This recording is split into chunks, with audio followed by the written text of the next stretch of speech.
Chers internautes, bonjour. Bienvenue dans votre émission Esprit Eben, l'émission dédiée à la femme africaine d'ici et d'ailleurs. Notre invitée du mois est une femme aux multiples casquettes. Originaire du Mali, elle est diplômée en Master Finance Internationale et d'un MBA. Panafricaine confirmée, elle est militante pour l'Afrique et impliquée dans le monde associatif depuis l'âge de 11 ans.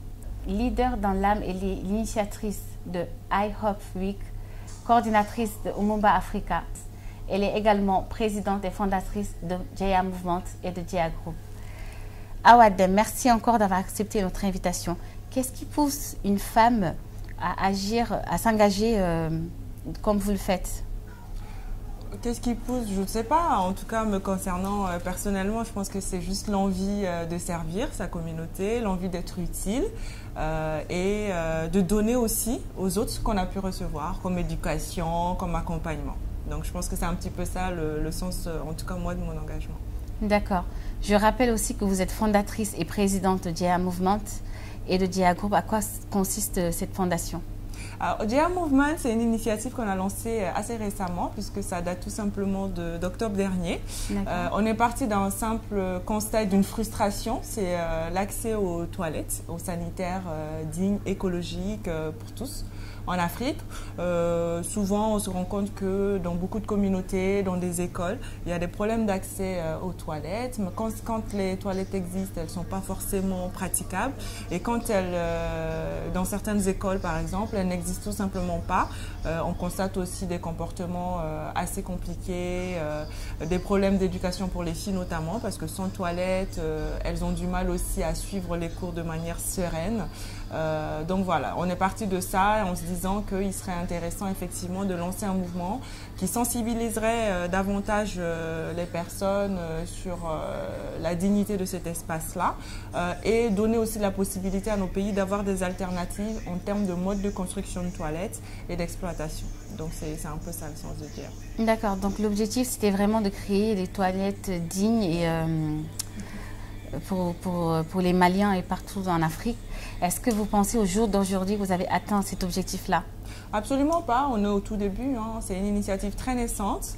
On a deux volets. On a un volet éducation à l'hygiène qui est vraiment orienté vers les enfants, dans les écoles, mais aussi dans les communautés.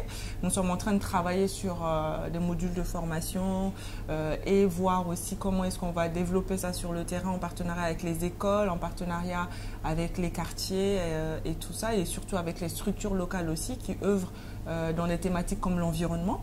Au-delà de la partie éducation, on a aussi la partie plus concrète de construction et de gestion des toilettes. Donc l'idée, c'est vraiment de construire là où le besoin est de construire des toilettes publiques, par exemple, dans les marchés, des espaces comme ça, mais aussi donner la possibilité à des particuliers, des personnes qui construisent leur propre maison, de construire des toilettes qui permettront derrière, en bout de chaîne, d'avoir un système de gestion des excréments qui nous permettra d'exploiter du biogaz et d'exploiter du compost.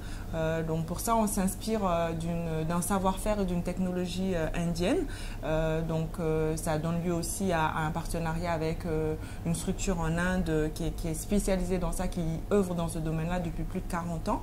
Donc vraiment, c'est un projet ambitieux, de longue haleine. On est au tout début, dans le sens où on est vraiment dans la phase voilà, déploiement, prise de connaissance du terrain, notamment au Mali. On espère qu'à long terme, on atteindra nos objectifs avec l'accompagnement de tous, bien évidemment. Merci. Je rappelle que vous êtes passionné de l'Afrique et vous mettez vos compétences à disposition des autres dans des thématiques liées à l'éducation, à la formation, à l'entrepreneuriat des jeunes, mais plus particulièrement des femmes. À quoi ça consiste exactement?